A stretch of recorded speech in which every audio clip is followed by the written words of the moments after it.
The best healthcare is there in ways big and small. There when we most and least expect it. We may not see it, but we feel it. It lets us know we're not in this alone. Everyone deserves a healthcare partner who never quits. One who's there for what matters. United Healthcare. There for what matters. Hey, I'm Charlie. I really enjoy Ramsey County's Household Hazardous Waste program. They make it really accessible with their drop-off options, and they send out postcards every once in a while with helpful information. I drop off my household hazardous waste at the Bay West site. I like to let items in my home collect so I can bring a larger haul just a few times a year. I always tell people to check the website before they go. Chances are you haven't thought of all of the items that you can recycle, like batteries. When I recycle, I feel like I'm doing my part to minimize my carbon footprint, and it's easy and accessible to do so. It's Not Your Fault is a podcast for parents, caregivers, and young people navigating the world and its challenges. Here's your host, Brandon Jones. Greetings and welcome to another installment of It Is Not Your Fault, a teen mental health podcast where we talk about various issues that affect adolescents and young adults, their parents, their caregivers, and the folks who work with them from a mental health and a mental and emotional well-being standpoint. I'm your host, Brandon Jones, and on today's episode, we are going to talk about bullying, cyberbullying, just bullying in general. I was doing some refreshers on what we've done with this podcast so far, started looking at some of the previous episodes and realized I haven't really touched on bullying. I've talked about, like group violence, gun violence. I've talked a little bit about various different engagements, but I haven't really dove into the topic of bullying. So with today's episode, you will see a accompanying article, and you can check both of those things, this episode, the video or the audio, as well as the article at our Facebook page. Just in the search, all you have to do is search It Is Not Your Fault podcast in the Facebook search, and you should be able to find our page. But on today's episode, we are definitely going to talk about teen bullying and cyberbullying. And the reason that this came up for me, no, not this episode. There definitely was not an article that I seen. I didn't have an article, but one thing I did do at the beginning of the year is I just listed out, probably about 18 different topics I wanted to make sure we covered this year. And so I went through that list and I started going through other things that we covered on the podcast, just not to be too redundant. And I realized, I haven't really talked much about bullying. So, that's what I want to talk about, and actually have some real life teen examples of bullying and what's happening, especially in a lot of urban school settings. It's very different than when I was in high school, middle school is very different than when I was a therapist in middle schools and high schools, which was, I always say it wasn't that long ago, but the time goes by so quick. The days are long, but the years are short. But I wrapped up my in-school therapy life back in 2018. So it's been a while since I've been in the schools, and that was pre-pandemic. So there's been a lot of things that have taken place. But bullying remains consistent. And bullying is not something that is new to us as, people, but it has morphed into different dimensions and forms with the advent of the internet. So teen bullying and cyberbullying, and what I am going to do is just give you a quick rundown and a quick breakdown of understanding what it looks like or what it can look like, and also how can we respond as adults, and then also as young people, how do you respond? Because you're right in the thick of this. Like a lot of this bullying, a lot of the things that happen, you don't even realize it's bullying because it's so normalized. You're so used to it that you just do what a lot of folks used to call it is what it is back in the day. You just kind of accept it and move on. But bullying among teens is a persuasive issue that can occur both online and offline, with long-lasting effects on someone's mental health and on their well-being. Understanding its forms and knowing how to respond is critical for teens and their caregivers, for the folks who take care of you. So we have to recognize the different types of bullying. There are 4 types of bullying that I want to focus on today. The first one is physical bullying. This involves all physical harm, slapping someone, pinching someone, punching someone, kicks, hitting, even spitting. That happens. That doesn't happen a lot because it's so disgusting, but it happens. Pushing people, damaging people's property. That's what we call physical bullying. Then we have verbal bullying. Verbal bullying includes name calling, insults, and persistent teasing. Now, this one is tricky because most young people don't identify verbal bullying as bullying. They just like joning and flaming, frying, roasting, playing the dozens, as they used to say way back in the day. That's just a part of a lot of school-based culture. It's a part of a lot of teen culture. It's even to the point where there's memes, there's sayings, there's language around the verbal bullying, but it does get to a space and place where people get hurt by the bullying. Back in my day, we used to bully people because of how their hair was kept. We used to bully people because of their fashion choices, or how I remember one of the words that was very common when I was a young person was dingy. Dingy. You got dingy shoes or dingy jeans or that dingy shirt on, which meant that your clothes were not kept correctly. Like sometimes they could be dirty, but if it was if your pants weren't ironed or your shirt wasn't pressed or you didn't have the fresh new 5 for $20 t-shirt from Foot Locker, you would be called dingy.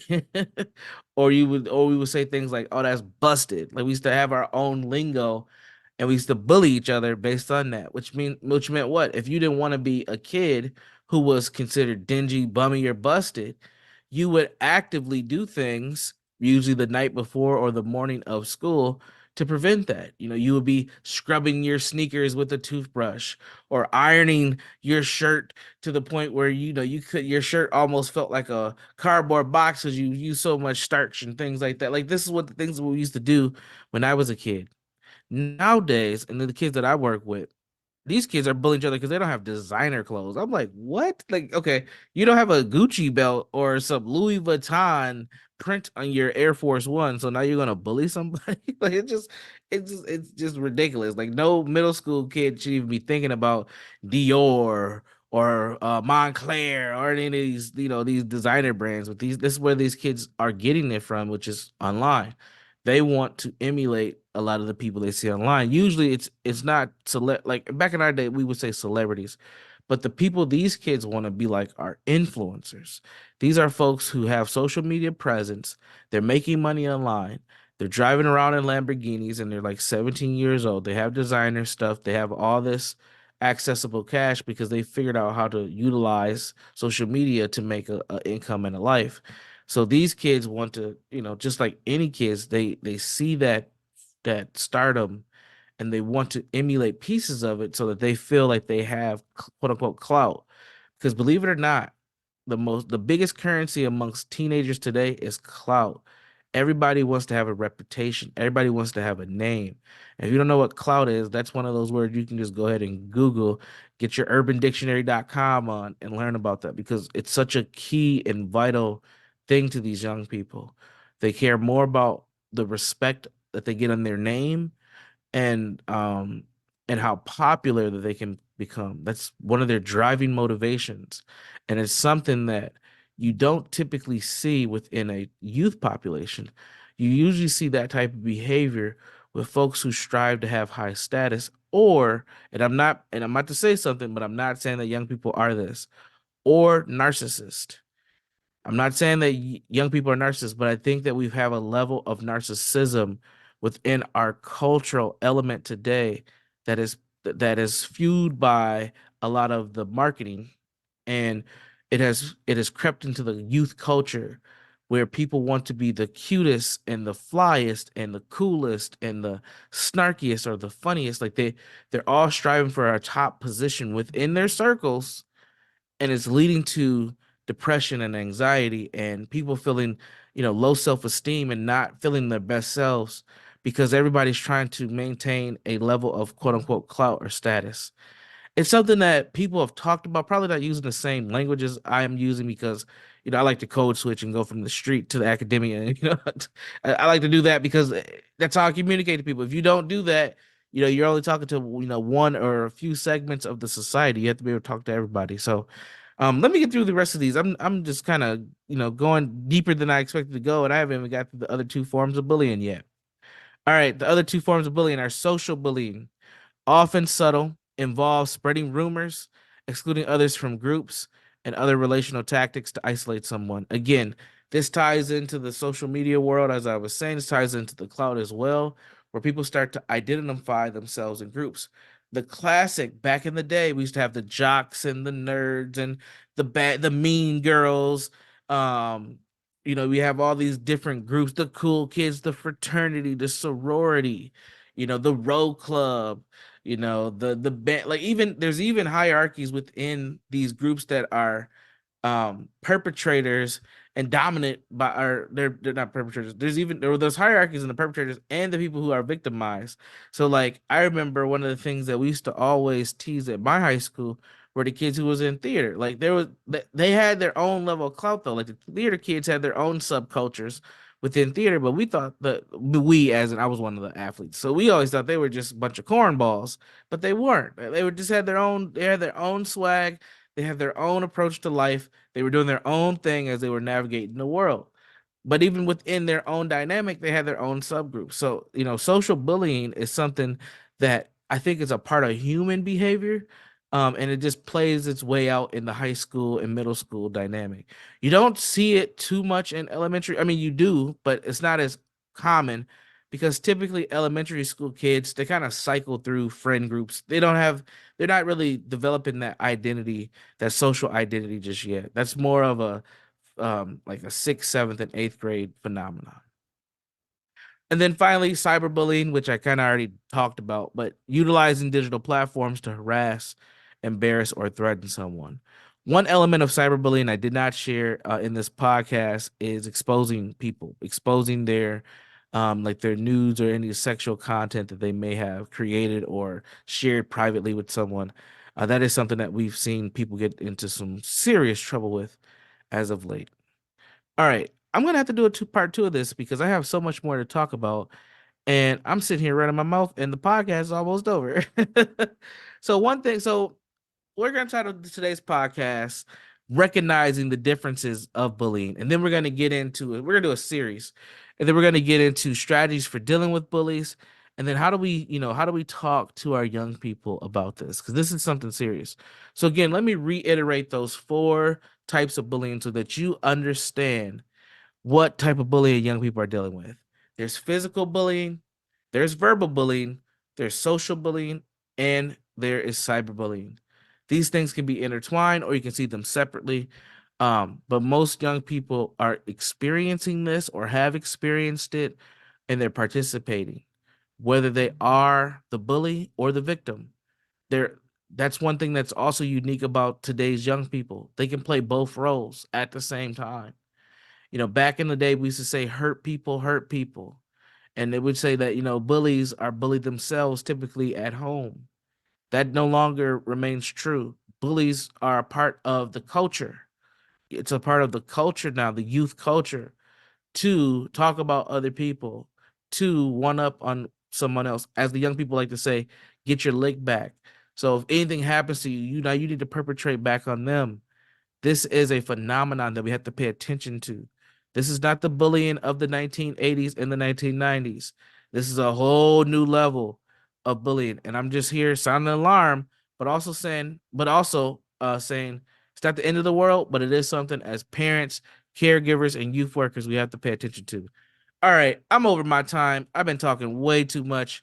You know what this is. It is Not Your Fault, a Teen Mental Health podcast. Again, I'm your host, Brandon Jones. You can find us in 3 different ways. On the Facebook group, just go ahead in the search bar, type in It's Not Your Fault podcast, and we'll pop up. I'll put the article that I wrote in there, and you'll see other episodes as well from this podcast and other cool resources on the Facebook group. If you want to reach out to me directly, hit me up at my personal website, jegna.org. That is JEGNA.org. JEGNA.org. And in the third place, if you like what you're seeing here with the content and you want more, there are a whole team of phenomenal podcasters helping you get your life together at ShalettaMakesMeLaugh.com. Again, that is ShalettaMakesMeLaugh.com.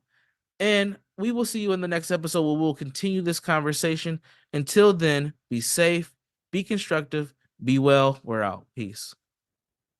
To check out previous episodes of It's Not Your Fault or to learn more about Brandon Jones, log on to ShalettaMakesMeLaugh.com. It's not just another day in your life. Things are changing for the better. At Comcast, we see those changes, and we're thinking about how we use technology today to live, work, learn, and play. And we're building for the future now, so we're better prepared for the wants and needs of tomorrow. That's why Comcast is rolling out multi-gig internet speeds to more than 50 million homes and businesses before the end of 2025, making our already industry-leading network even faster, smarter, greener, and more reliable. Over the decades, Comcast has been your partner, working hard to serve your community, and will continue to be your partner. We're expanding our gigabits so you can enjoy the tiny bits that matter most. You know Shaletta makes you laugh, but did you know Shaletta Brundage can also make you think and boost your business? Media personality, activist, and comedian Shaletta Brundage founded Shaletta Makes Me Laugh to celebrate and share the best of Black culture. It's a podcasting platform. You can download 10 weekly podcasts hosted by African-American subject experts at ShalettaMakesMeLaugh.com or wherever you find your favorite podcasts. ShalettaMakesMeLaugh.com is also a production house, creating broadcast-quality commercial content. And Shaletta and her team of storytellers create powerful promotional campaigns to get businesses the brand awareness they're looking for. Some of Minnesota's top businesses trust Shaletta, and you can too. Get out the word about your events and products and get in front of communities of color with ShalettaMakesMeLaugh.com. She's got the power to help your business. Are you a woman known as a good listener? Do you have skills in de-escalating situations? Are you what they call a people person?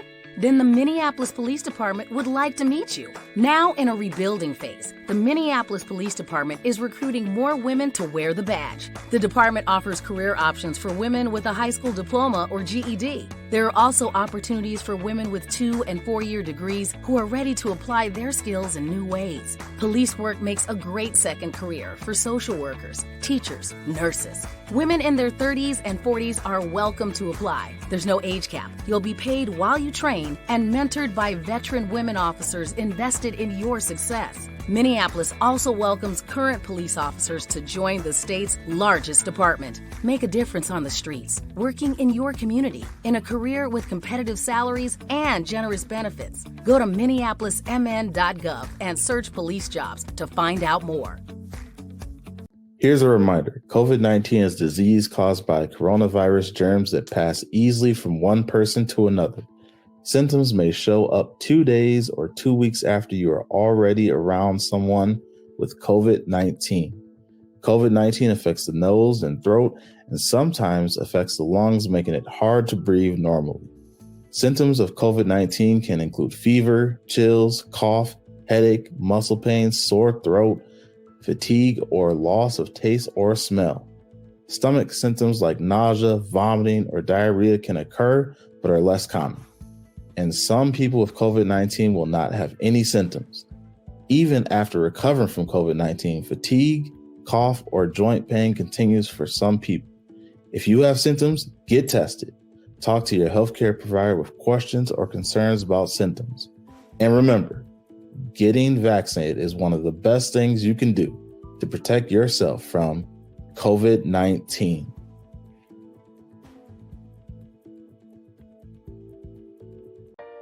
Are you getting older and feeling concerned about staying safely in your own home? Or maybe it's your folks you're worried about. I get it. It's not easy getting older, especially when the house is starting to show its age too. there is help available. Individuals want to maintain and stay in their own homes for as long as they can. In Rebuilding Together Minnesota, we provide the opportunity, we provide the programs for them to do that. Rebuilding Together Minnesota has been helping eligible older Minnesotans and those with disabilities stay safe and healthy for more than 20 years. Our central AC unit was non-functional. We had plugged a portable unit into the living room. What ended up happening was our electrical outlet melted, and it was getting to be 90 degrees in here. Meyer was told about Rebuilding Together Minnesota by his daughter. She said, well, Daddy, you need to sign up. I said, do I qualify? She said, well, you're a disabled veteran, you qualify. So we provided a new air conditioning unit for the homeowner and also new electrical service, all through this veterans program that we have. Thanks to Tom and Rebuilding Together Minnesota, we're able to maybe go out and get a hamburger every now and then. To find out if you qualify, go to rtmn.org. That's RTMN for Rebuilding Together Minnesota. Or if it's easier, call 651-776-4273 and tell your friends. Trust me, this is news they can use. If you live in an older home, it may contain lead-based paint on walls, woodwork, and windows. Even more bad news, lead exposure can be dangerous to young children and impact their brain development. And now, the good news. Hennepin County will fix lead hazards in your home at no cost to you. We were worried because of the paint in the windows in the bedroom. They were peeling and chipping, and we know that when paint peels and chips and it looks a certain way, that's possibly lead. We were worried for our children more so than anything. Eligible homes can qualify for up to $15,000 in upgrades. You may even qualify for new energy-efficient windows. Don't worry, Hennepin County has a trusted list of pre-approved contractors. You won't even have to find companies with correct licenses or certifications. I've just done a test and it's positive. So we know that this is lead-based paint, and then we know it's a hazard because it's creating dust every time this window moves and opens. And if you look in here, that's just full of lead paint chips. You won't have to stay with your cousin while you're getting the lead out. Hennepin County even pays for you and your family to stay in a hotel while the work is underway. The last good news is how easy it is to apply. Just go to hennepin.us/lead control to get started. I'm really happy with the program. We can go to bed knowing that our children are safe. That's hennepin.us/lead control. Tell your friends about it. I grew up in a neighborhood in Houston, Texas, and remember vividly as a 9-year-old girl going to buy candy cigarettes from the store that I would pretend to smoke on a playground that had a nearby billboard advertising Newport cigarettes. I thought as a little girl, smoking would make me happy and make all my dreams come true. Because of those ads that I saw, child, I was wrong. Candy and fruit-flavored vapes, hookah, and tobacco products are hooking a new generation of Minnesotans on a lifetime of costly addiction and disease. Menthol-flavored cigarettes have been used for decades to hook Black Americans and other marginalized communities. The number one way to combat future youth addiction is to eliminate the sale and availability of flavored products. Did y'all know 62% of Minnesotans support ending the sale of all flavored tobacco?